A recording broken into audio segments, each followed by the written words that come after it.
Health India Rajender Reddy అంటే ఇప్పుడు మన హెల్త్ ఇండియా రాజేందర్ రెడ్డి అని చెప్పుకుంటున్నాడు అంటే నవ్వాల్సిన అవసరం లేదు. గత కొంతకాలంగా నేను ఒక 2-3 నెలలు మీకు అందుబాటులో లేను, వాస్తవం అది.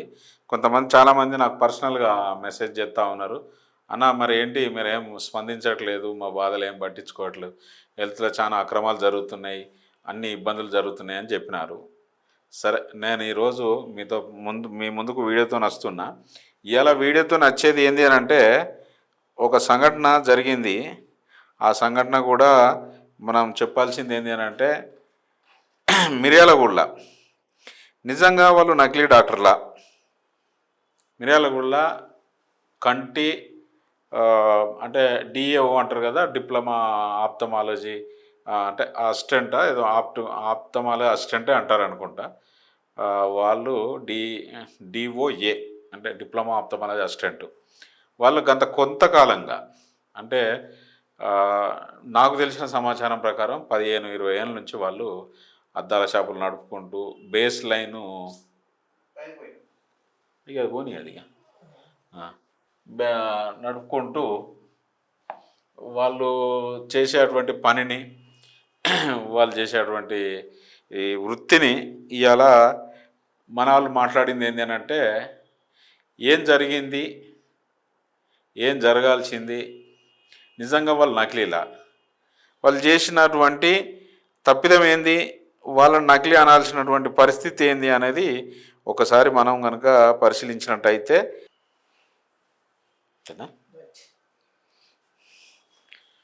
అయితే 5 నకిలీ కంటి వైద్యులను అరెస్ట్ చేసినామని నల్గొండలో మొన్న ఫిబ్రవరి 25 నాడు మనము ప్రెస్లో, మీడియాలో అన్నిట్లో చూసినాము. నిజంగా ఈ 5 అంటే నకిలీలా. ఈ 5 కాకుండా నాకు తెలిసి అంటే నాకున్న ఇన్ఫర్మేషన్ ప్రకారము మిర్యాలగూడలో 16 మంది ఉన్నారు ఇట్లాంటి అంటే ఆప్థాలిక్ అసిస్టెంట్లు. కానీ ఈ 5 ఎందుకు టార్గెట్ చేసిండ్రు?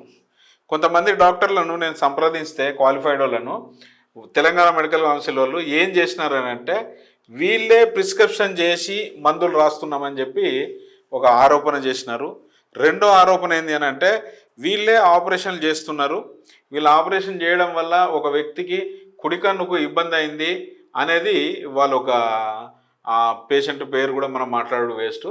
ఆ జరిగిన ఆ వ్యవస్థ కూడా వేరు, సంఘటన కూడా వేరు. కానీ ఇప్పుడు ఈడ వికాస్ కుమారు, పజ్జూరి వికాస్ కుమారు 8/6/2020 ఆయన దగ్గరికి ఒక బైరెడ్డి పద్మ అని ఆ మహిళ వస్తే ఆమె కుడికన్నును పరీక్షించి కుడికన్నులో ఉంది, అది ఆమె పొర ఉంది లేదంటే చుక్క ఉంది అని చెప్పేసి కన్నుకు సర్జరీ చేయాలని చెప్పినారు. దానికి సంబంధించింది సర్జరీ వికాస్ కుమార్ చేయలేదు, ఇది క్లియర్. ఎవరైతే ఈ 5 ఉన్నారో ఈ 5 కూడా వాళ్ళు మేము డాక్టర్ అని రాసుకోలేదు, ప్రిస్క్రిప్షన్ చేయలేదు, లేదు వాళ్ళకేం మందులు ఇవ్వలేదు. ఒకటి. రెండవది, ఈ 5 ఎందుకు టార్గెట్ చేయాల్సి వచ్చింది, వికాస్ కుమార్ని ఎందుకు టార్గెట్ చేయాల్సి వచ్చిందంటే, ఈ 5 హాస్పిటల్ పర్మిషన్స్ ఉన్నాయి, ఆపరేషన్ థియేటర్ పర్మిషన్స్ ఉన్నాయి.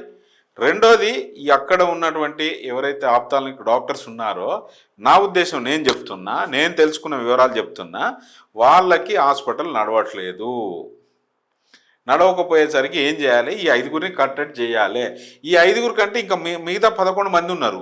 ఆ 11 మంది ఏంటంటే జస్ట్ అద్దాలు అమ్ముకుంటారు, లేకపోతే ఏదో బేసిక్ ప్రైమరీగా టెస్ట్ చేస్తారు, సరిపోద్ది. అది మీరు కార్పొరేట్ హాస్పిటల్ పోయినా కూడా డైరెక్ట్ ఆప్థాల్ సర్జన్ వచ్చి మనకేం చూడడు. ఫస్ట్ వీళ్ళు ఈ ఆప్థాలిక్ అసిస్టెంట్లు చూసినాకనే, ఈవెన్ నేను చూయించుకున్నా, అది కూడా ఒక పెద్ద కార్పొరేట్ ఐ హాస్పిటల్ పోయి చూయించుకున్నా కూడా ఫస్ట్ వీళ్ళే వచ్చినారు. వీళ్ళు ఒక 3 స్టెప్స్ అట్లా చూసినాక తర్వాత వీళ్ళు రాసింది ఆయన చూసుకొని అప్పుడు నాకు కనుక ఈ స్పెడ్స్ ఇచ్చినాడు. అంటే నేను మాట్లాడదలుచుకుంది ఏంటంటే, నిజంగా దొంగలా వాళ్ళు. ఈ మధ్యకాలంలో ఏమైందంటే, తెలంగాణ మెడికల్ కౌన్సిల్ వాళ్ళు ఎవరిని పడితే వాళ్ళే దొంగలు అంటున్నారు. అసలు దొంగలు ఎవరయ్యా అంటే తెలంగాణ మెడికల్ కౌన్సిల్ వాళ్ళే దొంగలు. ఎందుకంటే నేను ఎందుకంటున్నా అంటే, నిజ నిర్ధారణ చేయాలా. ఇప్పుడు సర్జరీ చేసిన డాక్టర్ పేరు ఎందుకు రాయాలి ఇంట్లో?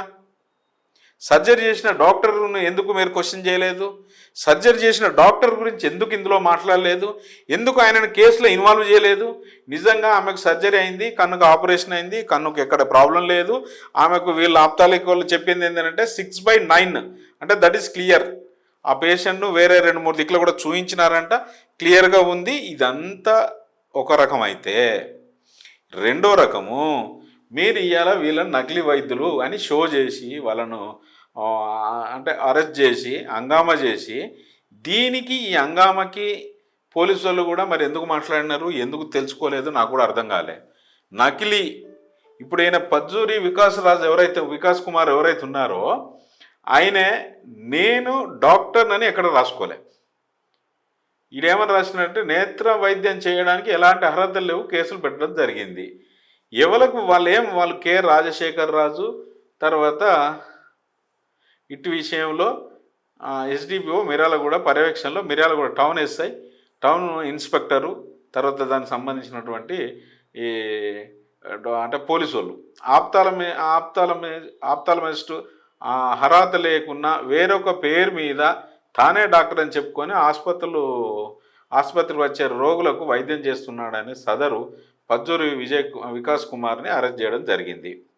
ఈ కేసును ఛేదించి నేరస్తుని పట్టుకున్నట్టు ఇన్స్పెక్టర్ నాగభూషణ్ రావు గారు, ఎస్ఐ సైద్ రెడ్డి వీళ్ళందరూ ఏదో చెప్పినారు. ఆయన ఏదో పట్టుకున్నాము, లేకపోతే పారిపోయిండు, లేకపోతే ఊరిడిచిపెట్టిపోయిండు, లేకపోతే బోట్ లేకుంటున్నది, పర్మిషన్ లేకుంటున్నది. పర్మిషన్ కూడా షో చేద్దాం.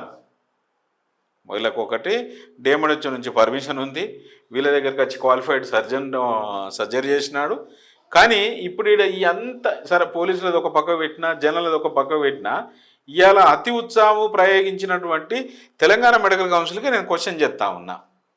నిజంగా మీరు మీ పద్ధతి ప్రకారము ఎంతమందిని డాక్టర్స్ని మీరు తప్పుదోవ పట్టించే డాక్టర్స్ని అరెస్ట్ చేసినారు? అసలు నకిలీ డాక్టర్లా వీళ్ళు దొంగల తర్వాత చూద్దాం. ఈ వ్యవస్థకు వస్తే తర్వాత చూద్దాం ఒకసారి కావాలంటే. కానీ ఇక్కడ జరిగేటువంటి వ్యవస్థ కొరకు మాట్లాడినప్పుడు నేను ఏం మాట్లాడినా ఏం మాట్లాడకపోయినా దయచేసి నేను తెలంగాణ మెడికల్ కౌన్సిల్తో చెప్తా ఉన్నా, ఇవాళ అదే మిర్యాలగూడలో ఇదే క్వాలిఫైడ్ డాక్టర్లు నర్సింగ్ హోమ్లు పెట్టి జనాల రక్తాన్ని ఎలా తాగాలి అనే కాన్సెప్ట్తోనే ఉన్నారు. ఇంకా లేటెస్ట్ ఇది మా ఏజ్ గ్రూప్ వాళ్ళని చెప్పేది రక్తం తాగుడు. ఇప్పుడు లేటెస్ట్ సాఫ్ట్వేర్ చదువుకున్న పిల్లలు, డిగ్రీ చదువుకున్న పిల్లలు, ఇప్పుడు సోషల్ మీడియాలో యాక్టివ్గా ఉన్న పిల్లల్ని ఏమంటారంటే నాతోని, సార్ అట్లా అనద్దు సార్, మీరు పేషెంట్ టకాటక్కున హాస్పిటల్కి డాక్టరు హాస్పిటల్లో పేషెంట్లు కూర్చుంటారు కదా, కూర్చున్నప్పుడు డాక్టర్ ఒకసారి ఇట్లా చూస్తాడట, చూస్తే ఇది ఎస్బీఐ ఏటీఎం, ఇది ఫుల్ లోడెడ్ క్యాష్. ఇంకో పేషెంట్ చూస్తే అది ఆంధ్ర బ్యాంక్ ఏటీఎం, ఇది మినిమం ఉంది, ఓకే రైట్. అంటే ఇలా పేషెంట్లు మీకు ఏటీఎంలా కనబడుతున్నారు. అంటే ఎంత డ్రా చేసుకోవాలా, అన్లిమిటెడ్ డ్రా. ఈ ఏటీఎంలో అన్లిమిటెడ్ ఉంది, మనం తినచ్చు, ఆ టైప్ డాక్టర్లు ఉన్నారు. అదే మిర్యాలగూడలో ఏ ఫైర్ ఉంది, ఏ మెడికల్ మీరు 2010 ఎస్టాబ్లిష్మెంట్ యాక్ట్ ప్రకారం ఏ ఒక్క హాస్పిటల్ ఉందో చూద్దామా? ఇవాళ మీకు కంప్లైంట్ ఇచ్చిన డాక్టర్లు ఎవరైతే ఉన్నారో ఇందులో, ఈ కంప్లైంట్లో ఇచ్చిన డాక్టర్లు ఎవరైతే మీతో మాట్లాడినారో వీళ్ళందరినీ కూడా నేను మాట్లాడగలుగుతా. నేను ఇవాళ ఎందుకు చూపిస్తున్నా, ఈ వ్యవహారం అంతా ఎందుకు చూపిస్తున్నా అంటే, మనం ఏదన్నా మాట్లాడేటప్పుడు ఏదైనా చేయొచ్చు, చేయొద్దని నేను అనట్లా, చేసేటప్పుడు మనం ఏదైనా పద్ధతిగా చేయాలా. పద్ధతిగా చేయకుండా మనం ఇబ్బంది పెట్టుకోవడం అనేది అవసరం లేని ముచ్చట నాకు. కాబట్టి నేను చెప్పేది ఏంటంటే, దొంగ ఎవరైనా దొంగనే, నిజంగా తప్పు చేస్తే ఎవరైనా శిక్షించాల్సిందే. అందులో ఇవాళ మీ డాక్టర్లు అయితేనేమో మంచోళ్ళు అయిపోయినారు, లేదు ఆప్తాల్మిక్ అసిస్టెంట్లేమో దొంగలైనారు. ఇది ఎంతవరకు సమంజసం? సో నేను చెప్పాల్సింది ఇలా సూటిగా అడుగుతున్నా, నిజంగా ఆప్తాల్మిక్ అసిస్టెంట్లు తెలంగాణలో ఎక్కడున్నా కూడా నన్ను అందరు కాంటాక్ట్ కండి, దీని మీద ఒపీనియన్ చెప్పండి నాకు. నిజంగా వికాస్ రాజు సర్జరీ చేసినాడా? వికాస్ కుమార్ అంటే సర్జరీ చేసినాడా? ఆయన సర్జరీ చేస్తే నిజంగా ఆ సర్జరీలా ఏమైంది అనేది మనం చూసినట్టయితే, ఆయన ఎక్కడ సర్జరీ చేయలేదు, సర్జరీ కూడా క్వాలిఫైడ్ సర్జరీ చేసినాడు. సో నేను మన హెల్త్ ఇండియా ద్వారా చెప్పాల్సింది ఏంటంటే, అందరికీ ఆరోగ్యం, అందులో మనం ఉండాలా. ఇవాళ టీజీఎంసీ వాళ్ళని శత్రువులు కాదు నాకు, అట్లని గ్రామీణ వైద్యులైన దొంగలు కాదు. ఇవాళ ఆప్థాల్మిక్ అసిస్టెంట్లు దొంగలు అంటున్నారు. ఇవాళ నేను సూటిగా అడుగుతున్నా మీ క్వాలిఫైడ్ డాక్టర్లని, ఫిజియోథెరపిస్టు డాక్టర్లా సిగ్గుండాలే. క్వాలిఫైడ్ హాస్పిటళ్ళల్లో డాక్టర్లు ఫిజియోథెరపిస్టులను డాక్టర్లుగా చూపించి వాళ్ళ మీద ఫీజులు తీసుకుంటారు. దానికి ఎవడు బాధ్యుడు? ఎవరిని అడుగుతారు మీరు? సో నేను ఈ విషయం మీద మన తెలంగాణ గవర్నమెంట్లో ఒక ఉన్నత స్థాయిలో ఉన్నటువంటి ఒక డాక్టర్ గారిని సంప్రదిస్తే ఆయన అన్న మాట నాకు బాగా నచ్చింది. రాజేందర్ రెడ్డి గారు, మీరేం కొత్త కాదు వ్యవస్థకు, నేనేం కొత్త కాదు. ఏదైనా మార్పు అనేది ఒక రోజు, ఒక రాత్రి, ఒక నెలలో జరగది. దానికి ఒక పద్ధతి ప్రకారం చేయాలి. కౌన్సిల్ వాళ్ళు చేసేది 100% తప్పు. ఇవాళ మీకు ఏలెత్తి చూపించేటువంటి తప్పు ఇవాళ 1000 మంది వస్తున్నారు. ఇక రేపు పొద్దున ఆప్థాల్మిక్ డాక్టర్స్ ఎవరైతే అది వాళ్ళు పని కట్టుకొని వీళ్ళ మీద కేసులు పెట్టిర్రని నేను చెప్పకనే చెప్తా. నిజంగా ఈ వీడియో చూసినాక దయచేసి చెప్తున్నా, ఆప్థాల్మిక్ అసిస్టెంట్లు కావచ్చు లేదా ఇంకేదన్నా ఫీల్డ్లో ఉన్నవాళ్ళు కావచ్చు, మీరు తప్పులు చేయకండి. మీరు దీని మీద నాకు కామెంట్ చేయండి. ఎవడన్నా తప్పు చేస్తే, లేదంటే ఇంకోడన్నా చేస్తానంటే తప్పు రాయండి. నేను మొన్న పోయిన ఒక స్ట్రింగ్ ఆపరేషన్కి వాడు ఏదో తలకి ఎంటికలు పెడతా అన్నాడు, తలకి ఎంటికలు వస్తా అన్నాడు, మొఖాల నొప్పులకి పోతాయని చెప్పి 5,000, 7,000, 10,000, ఈ 5,000 ఇష్టం వచ్చినట్టు వసూలు చేస్తారు. ఇదే ఇన్స్టాగ్రామ్లో వస్తుంది, ఇదే టీజీఎంసీలోకి తెలియదా? నేను ఒక స్కిన్ డాక్టర్ని పిలిచి, అంటే ఆన్ ది స్పాట్ ఆన్నే వీడియో చేయాల్సి వచ్చింది కాబట్టి ఆ వీడియో మాట్లాడాల్సి వచ్చింది. వేరే ఛానల్లో మాట్లాడినా నేను నా ఓన్ ఛానల్గా నేను మాట్లాడాల్సిన బాధ్యత నాకు ఎక్కువ ఉంది. తర్వాత నేను అనేది ఏంటంటే, మీరు చెయ్యండి. చేసే విధానంలో ఇదే డిఎస్పిని, ఇదే సిఐని, ఇదే ఫైర్ ఇన్స్పెక్టర్ని, ఇదే డిఎంఓడిని పిలుద్దాము. మీకు ఏ హాస్పిటల్కు ఫైర్ రూల్ ఉంది, ఏ హాస్పిటల్కి 2010 ఎస్టాబ్లిష్మెంట్ యాక్ట్ ప్రకారం మీకు ప్రెమిసెస్లు ఉన్నాయి, మీరు చేసే పని ఏంది, మీరు చేసేటువంటి దందా ఏంది, ఇక తీద్దామా? ఇక మీరు సక్కనోళ్ళు అయ్యారు, ఇలా ఆర్ఎంపీలు దొంగలయ్యారు, ఆప్థాల్మిక్ అసిస్టెంట్ దొంగలయ్యారు, ఇంకెవరైనా దొంగలు అంటారు. మీరు చేసే పని, మీరు రాసే ప్రిస్క్రిప్షన్, మీరు రాసే డయాగ్నోసిస్ ఎన్ని కమిషన్లు ఉన్నాయో నేను నాతో చెప్పించుకుంటారా? ఇంకా చెప్పించుకుంటా అంటే చెప్పించుకోండి, నేనేమి ఇబ్బంది పడా. కానీ మీరు ఎందుకు అంత పరిహాన్ అవుతున్నారు, ఎందుకు అంత ఇబ్బంది పెడుతున్నారు, ఎందుకు ఇబ్బంది పెట్టాల్సి వస్తుంది అనేది మాత్రం నాకు సూటిగా సమాధానం చెప్పండి. థ్యాంక్ యూ అండి. ఆప్థాల్మిక్ అసిస్టెంట్లో నేను మళ్ళీ చెప్తున్నా, స్టేట్లో ఎంతమంది ఉన్నారో నాకు కాంటాక్ట్ కండి. నా నంబర్ క్లియర్గా కింద ఉంటుంది. మీరు ఎంతమంది ఉన్నా మీరు తప్పు చేయకండి, మీరు చేయాల్సింది చేయండి. మీకు ఇంకొక ముచ్చట చెప్తాను నేను, ఇంపార్టెంట్ది. ఇవాళ మీరు మాట్లాడే నకిలీలతోనే మీరు ఏదైతే మాట్లాడుతున్నారో ఆ నకిలీలతోనే మీకు దాంతో చేయించారు. ఏది మన కంటి వెలుగు ప్రోగ్రాం ఏదైతుందో, కంటి వెలుగు ప్రోగ్రాంలో కూడా వీళ్ళతోనే మీరు ప్రతి ఊళ్ళల్లో చేయించినారు. చెక్ చేయించి అద్దాలు ఇప్పించినారు. తెలుసా మీకు ఎంతమంది ఆప్థాల్మిస్టులు పనిచేసారు కంటి వెలుగులా? ఏడపోయినారు ఆప్థాల్మిస్టులు అప్పుడు? ఆప్థాల్ సర్జన్స్ డాక్టర్స్ ఏడు అప్పుడు? తెలంగాణ గవర్నమెంటు ఒక పెద్ద యుద్ధ ప్రాతిపదికన కంటి వెలుగు ప్రోగ్రాం చేసింది. ఆ కంటి వెలుగు ప్రోగ్రాంలో ఈ దొంగలు మీరన్న నకిలీలతోనే చేయించిర్రు. అప్పుడు ఎటువైంది ఈ పోలీస్ వ్యవస్థ, ఎటువైంది ఈ రెవెన్యూ వ్యవస్థ, ఎటువైంది ఈ మున్సిపల్ వ్యవస్థ, ఎటువైంది ఈ మీడియా వ్యవస్థ, ఎటువైంది ఈ పొలిటికల్ లీడర్లు ఎటువైర్రు? ఈ పొలిటికల్ లీడర్లే కదా మా గ్రామానికి వచ్చి చేయండి మీకు వచ్చింది అని. పోనీ వాళ్ళకి ఏమైనా జీతాలు చక్కగా ఇచ్చిందా? కన్సల్టేషన్ పేమెంట్ ఏమైనా చక్కగా ఇచ్చిందా? ఏది లేదు.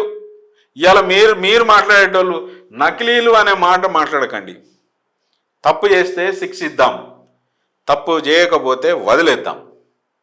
అంతేగాని ఇవాళ మేము ఇష్టం వచ్చినట్టు మాట్లాడతాం, మేము ఏదైనా చేస్తాం అంటే అది తప్పు. నేను అనేది అది తప్పు. మనం మాట్లాడే విధానం తప్పు, మనం చేసే విధానం ఎట్లయినా ఉండాలంటే ఓ పద్ధతి, డిసిప్లిన్ ఉండాలి. రేపొద్దున ఏ డాక్టర్, మీరు మిర్యాలగూడ దాటి ఏ మండల హెడ్ క్వార్టర్లో పిఎస్సిలో డాక్టర్ పనిచేస్తాడు? ఏ మండల్ పిఎస్సిలో మీకు ఆప్థాల్మిక్ సర్జన్ ఉన్నాడు? పబ్లిక్ని ఇదంతా చెప్పడానికి కారణం ఏంటంటే, ప్రజల కొరకు వచ్చిన కాంగ్రెస్ గవర్నమెంట్ ప్రజల రక్తాన్ని దాగుమని తోలినట్టుంది. 2024 కంటే ముందు ఈ బాధలు లేవు. 2024 నుంచి ఇలా గవర్నమెంట్ ఏం కళ్ళు మూసుకుంటుందా? లీడర్లు కళ్ళు మూసుకుంటున్నారా? ప్రజలను నేను రక్తం దాగుమని తోలినారా? మీకు ఓట్లు వేసింది అందుకేనా? గవర్నమెంట్ని అడుగుతున్నా నేను.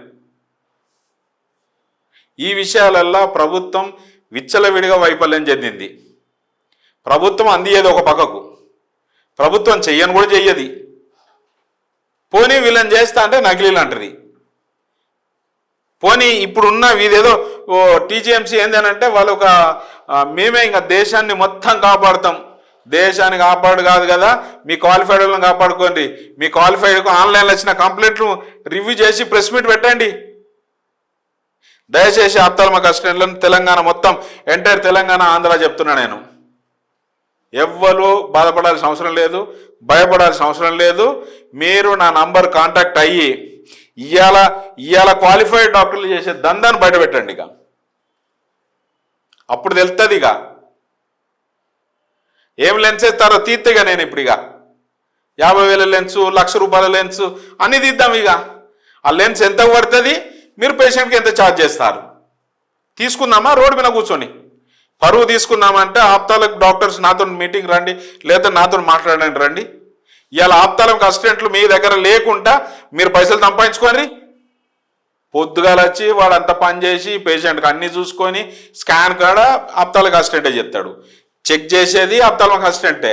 ఈయన బయటకు వచ్చేసి సంతకం పెట్టి తీసుకోపో అంటే నీకు లైసెన్స్ ఉన్నదనే కదా తినేది. ఇక చేసేదంతా వాళ్ళు, తినేదంతా నువ్వు. మళ్ళీ ఈకెళ్ళి వీళ్ళంతా నకిలీలు. ఇప్పుడు వీళ్ళందరూ నకిలీలు అయ్యా.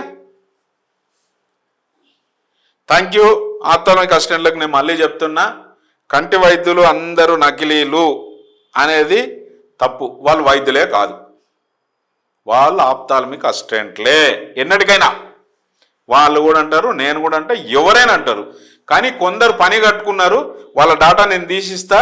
ఇలా మిర్యాలగూడలో ఆప్తాల్మిక్ అసిస్టెంట్లకు చెప్తున్నా నేను, మీకు ఏమైనా కావాలా, మీ బాధలు ఏమైనా కావాలంటే నాతో మాట్లాడండి. ఇంకేదైనా ఇన్ఫర్మేషన్ ఉంటే నాకు ఇవ్వండి, నేను మీ కొరకు కష్టపడతా. నేను నా ఇంటెన్షన్ కూడా చెప్పిన, ఏమని, జై జవాన్ జై కిసాన్ జై హో ఆరోగ్యం, ఈ 3 నాకు అవసరం. ఇట్లాంటి టీ కప్పుల తుఫాన్లు వచ్చిపోతా అంటే తెలంగాణ మెడికల్ కౌన్సిల్తో మనకు అయ్యేది లేదు, ఒరిగేది లేదు. వాళ్ళ దగ్గర చదువుకున్న వాళ్ళను చక్కగా చదువుకొని ప్రాక్టీస్ చేయమని చెప్పాలి. ఏ మెడికల్ కాలేజీలో చదువు లేకున్నా సర్టిఫికెట్లు వస్తాయి కదా, అలా చదువు చెప్పేటోడే లేడు. 1900 మంది టీచింగ్ స్టాఫే లేరు కాలేజీలల్లో. ఇక వాళ్ళు చదువుకొని ఎవడు పాస్ అయ్యిండు, ఎట్లా పాస్ అయ్యిండు, ఇక అడిగించుకునే రోజు వస్తుంది. థ్యాంక్ యూ అండి, థ్యాంక్ యూ.